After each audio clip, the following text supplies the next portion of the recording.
Hello, good morning, students. VChem India is here and you are welcomed in orientation.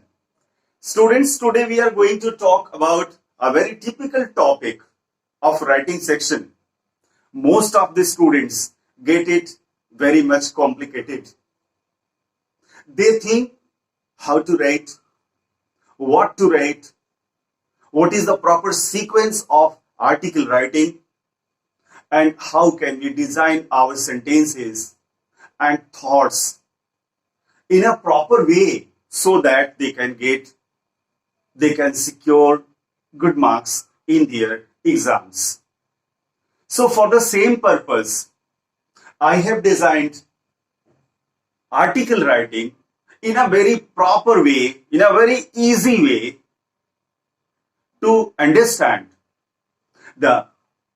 each and every factor, its proper sequence, and the proper mode of your presentation. Students, article writing बहुत सारे students के लिए बहुत typical होता है. वो थोड़ा अपने आप को असहज महसूस करते हैं जब उन्हें कोई आर्टिकल लिखने को दिया जाता है. उन्हें लगता है बहुत ज्यादा लिखना है. कभी कभी वो टॉपिक से भटक भी जाते हैं. उस टॉपिक के इर्द गिर्द घूमते हुए वो अनायास कुछ ऐसे सेंटेंसेस, कुछ ऐसे सेंसेस, कुछ ऐसे थॉट्स उसमें डालने लगते हैं जिसकी उसमें जरूरत नहीं होती. तो इसी कारण से हमने यह टॉपिक आपके सामने रखा है कि आप इसके प्रॉपर सीक्वेंस को समझें, आप इसके सेवरल पार्ट्स को समझें और उनके प्रेजेंटेशन का एक अच्छा सा तरीका समझें, ताकि आपको आपके बोर्ड एग्जाम्स में, आपके होम एग्जाम्स में इस फैक्टर पर, इस टॉपिक पर आपको मैक्सिमम मार्क्स मिल सकें. Article writing is very much important. This is not only for your exams. आज अगर आप किसी भी टॉपिक पर कुछ बोलना चाहते हैं, कुछ लिखना चाहते हैं, कोई न्यूज़पेपर के लिए आर्टिकल लिखना चाहते हैं, मैगजीन के लिए आर्टिकल लिखना चाहते हैं, तो the proper way must be there with you. You must know the proper way how to write an article. So without wasting time, we must discuss the topic and its proper writing. Students, अगर हम article writing की बात करें तो लेख में और article में एक बेसिक डिफरेंस होता है. Essay and article, they both are different from each other. ये दोनों अलग अलग होते हैं. We are talking about article writing. Article writing के अगर पार्ट्स की हम बात करते हैं, कोई एक आपको टॉपिक दिया जाता है पहले और उस टॉपिक पे आपको एक आर्टिकल लिखना होता है. तो उस आर्टिकल में सबसे पहला टॉपिक जो आता है, दैट इज उस टॉपिक को डील करने में सबसे पहला पार्ट और अहम पार्ट जो आता है, इंपॉर्टेंट पार्ट जो होता है, that was is title and heading. आपको अपने पेज के बीचों बीच ऊपर मोटे मोटे अक्षरों में हेडिंग लिखना होता है या टाइटल लिखना होता है. एक बात और, टाइटल और हेडिंग लिखकर टाइटल और हेडिंग नहीं लिखते हैं. सीधे इस जगह पे हम उस आर्टिकल का टॉपिक लिखते हैं और उसी को हम टाइटल और हेडिंग कहते हैं. सेकेंड पॉइंट, उस टाइटल के जस्ट नीचे आप थोड़ा छोटे अक्षरों में बाय लिखेंगे एंड आर्टिकल राइटर का नाम लिखेंगे. It means the name of the article. Then topic का बॉडी, टॉपिक के मुख्य भाग की तरफ जब हम आगे बढ़ते हैं तो सबसे पहला पैराग्राफ जो होता है, एक छोटा सा पैराग्राफ होता है. इसके पहले वाले वीडियो में जहां इंट्रोस हमने दिया है, जहां इंट्रोडक्शन हमने दिया है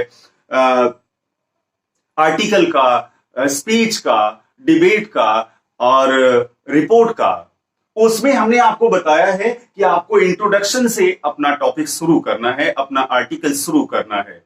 एक छोटा सा इंट्रो बनाते हैं और इंट्रो में उस टॉपिक को इंक्लूड नहीं करते हैं, उस टॉपिक के इर्द गिर्द एक भूमिका बनाते हैं, एक इंट्रोडक्शन बनाते हैं और उसके बाद कंटेंट पर आते हैं, अब उस टॉपिक पर आते हैं। उस टॉपिक से संबंधित जो भी आपके पास इंफॉर्मेशन है, उस टॉपिक से संबंधित जो भी आपको कहना है, वो आप कंटेंट में लिखते हैं। और कंटेंट लिखने के बाद आप कंक्लूजन पर आते हैं। एक तीसरा पैराग्राफ, एक छोटा सा लास्ट में पैराग्राफ जो हम लिखते हैं, that one is known as conclusion. And conclusion must be in your own words and should intimately be impressed with your own views. Conclusion आपके अपने विचार होते हैं। कंटेंट जो समाज में, जो उस टॉपिक के इर्द गिर्द जो सच्चाई उसकी होती है, वो होता है। और इंट्रो भी आपकी अपनी समझ होती है उस टॉपिक के बारे में।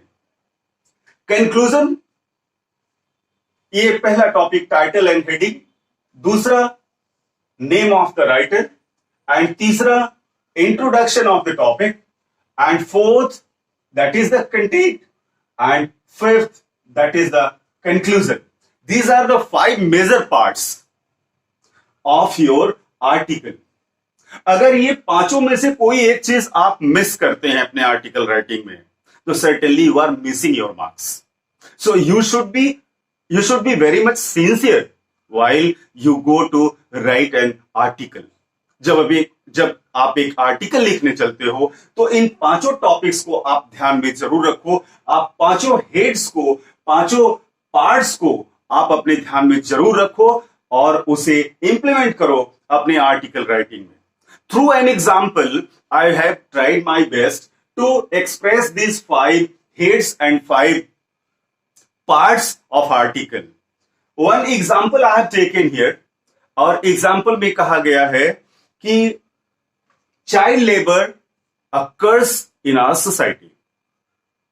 बच्चों से काम लेना एक सामाजिक बुराई है। इस पर आपको एक आर्टिकल लिखना है। एक छोटा सा आर्टिकल हमने लिखा है बोर्ड पर, और through it I would like to make you aware, I would like to suggest you how to put your ideas in a proper sequence, not writing more than expectation and not writing less than expectation. बहुत ज्यादा नहीं लिखना है, बहुत कम भी नहीं लिखना है। आर्टिकल का एक अपना मोड है, उसका एक अपना सेटअप है, और उसका एक अपना फ्रेम है, उसका एक अपना लेआउट है, और उसको मैनेज करते हुए आपको एक आर्टिकल लिखना है। टॉपिक हमने दिया है child labour occurs in our society. हमने सबसे पहले चाइल्ड लेबर अकर्स दे दिया हेडिंग के रूप में, टाइटल के रूप में। नीचे लिख दिया वाई वी केम इंडिया, चूंकि ये हमने लिखा है इसलिए हमने अपना नाम लिख दिया यहां, वी केम इंडिया। और देन ये 2 लाइनें जो हमने यहां लिखी हैं, these 2 lines indicate the introduction. Introduction में मैं लिखा है children are the future of the nation, every child has the right to education and to lead a happy and healthy life. हर बच्चे जो हैं वो देश के भविष्य हैं, हमारे समाज के भविष्य हैं, और हर बच्चे को अधिकार है कि वो शिक्षा पा सके और अपनी हेल्दी लाइफ जी सके और एक खुशहाल लाइफ जी सके। ये एक हम चाइल्ड लेबर की बात नहीं कर रहे हैं। एक चीज ध्यान देना है आपको, इंट्रोडक्शन में इस टॉपिक की बात नहीं करनी है, टॉपिक के बाहर से एक भूमिका बनानी है। और हमने लिखा कि बच्चे भविष्य हैं हमारे, और हर बच्चे को यह अधिकार है कि वो अपनी पढ़ाई करे, अपना स्वस्थ जीवन जिए और अपनी खुशहाल जिंदगी जिए। ये इंट्रो हो गया। दूसरा, getting any sort of work from children affects their proper growth and their possibilities. अब यहां से हमारा कंटेंट शुरू होता है। कंटेंट में हमने बताया कि getting any sort of work, बच्चों से किसी भी तरह का काम लेना उनके प्रॉपर ग्रोथ को और उनकी संभावनाओं को इफेक्ट करता है, प्रभावित करता है। There's a strict law against child labor in India if we are talking. Bharat के बारे में अगर हम बात करते हैं तो भारत में एक स्ट्रिक्ट लॉ है बच्चों से काम लेने के विरुद्ध। Still, the children from most deprived sections of our society are forced to earn for their for their family, sacrificing their personal health and development. इस स्ट्रिक्ट रूल के होते हुए भी हमारे समाज के कुछ डिप्राइव्ड सेक्टर्स के बच्चे मजबूर हैं पैसा कमाने के लिए, फैक्ट्रीज में काम करने के लिए, अपना परिवार चलाने के लिए, अपने अपने स्वास्थ्य, अपना भविष्य और अपनी खुशी को न्यौछावर करते हुए, को सेक्रीफाइस करते हुए, स्ट्रिक्ट रूल होने के बावजूद भी। इसके बाद हम आगे बढ़ते हैं। Children are being employed in both farms and factories because they are little paid and uncomplaining labor. बच्चों को फैक्ट्रीज में एम्प्लॉय करने का, बच्चों को फैक्ट्रीज में काम देने के पीछे दो वजह है। ये बड़ों की तुलना में, एडल्ट्स की तुलना में उन्हें कम मजदूरी देनी पड़ती है और साथ ही साथ वो एक अनकंप्लेनिंग लेबर होते हैं। उनको कोई शिकायत नहीं होती, वो अपने फैक्ट्री मालिक से कोई शिकायत नहीं कर सकते। Importance of education for these children are neglected. बच्चों के शिक्षा को यहां नेग्लेक्ट किया जाता है, बच्चों को पढ़ाने लिखाने को नेग्लेक्ट किया जाता है, उन्हें स्कूल नहीं जाने दिया जाता। They start their fight of life without being a fighter. एक व्यक्ति को युद्ध में जब भेजा जाता है तो उसे पहले प्रॉपर ट्रेनिंग दी जाती है, उसे हथियार दिए जाते हैं, उनमें हौसला भरा जाता है। लेकिन ये बच्चे अपनी जिंदगी का युद्ध तब शुरू कर देते हैं जब ये फाइटर होते ही नहीं है, इनको कोई ट्रेनिंग नहीं होती है। तो without getting training, without being a fighter, they start fighting. We may notice such unfortunate children losing their childhood at any working place in our society. ऐसे दुर्भाग्यशाली बच्चों को हम अपने समाज के किसी भी कार्य क्षेत्र में आसानी से ढूंढ सकते हैं, आसानी से पा सकते हैं। यहां ये कंटेंट है, ये प्रॉब्लम है। जो प्रॉब्लम यहां दी गई है, इस प्रॉब्लम को यहां एक शब्द दिया गया है, सेंटेंसेस दिए गए हैं, एक्सप्रेशंस दिए गए हैं। आगे बढ़ते हैं। ये कंटेंट का पार्ट है जो हमने अभी पढ़ के आपको सुनाया। Now we are in conclusion, we are at the point of conclusion. Title हो गया, नेम ऑफ द राइटर हो गया, इंट्रोडक्शन हमने आपको बता दिया, कंटेंट भी हमने आपको बता दिया। Now at last step we are here. So there's a need to look into the problem of children labour, child labour seriously to save them at any cost.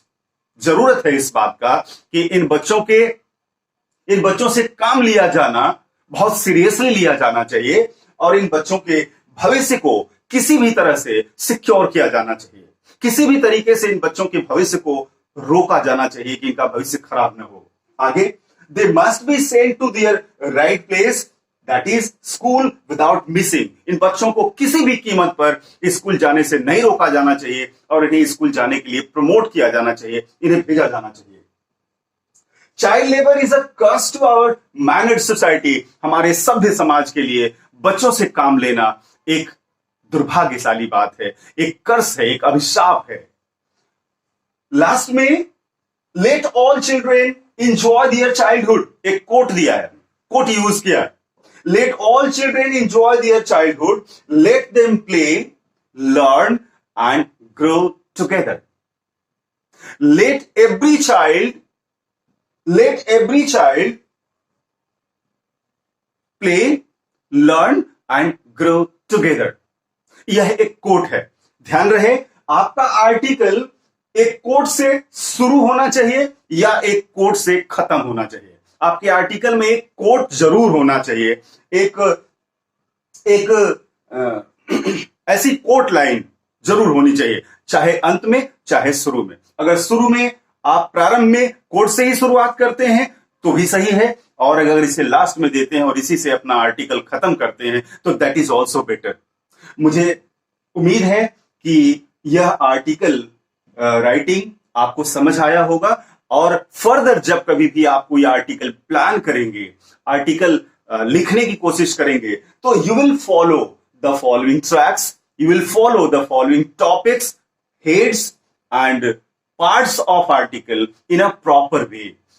ध्यान रहे, सबसे पहले टाइटल एंड हेडिंग होगा, तब writer का नाम होगा, और तब इंट्रोडक्शन होगा, तब कंटेंट में प्रॉब्लम का डिटेल होगा, देन कंक्लूजन आपके अपने शब्दों में होगा, और लास्ट में कोई कोट होगा, या कोट सबसे पहले भी आ सकता है. So I hope this video will help you to understand an article writing. So wish you all the best.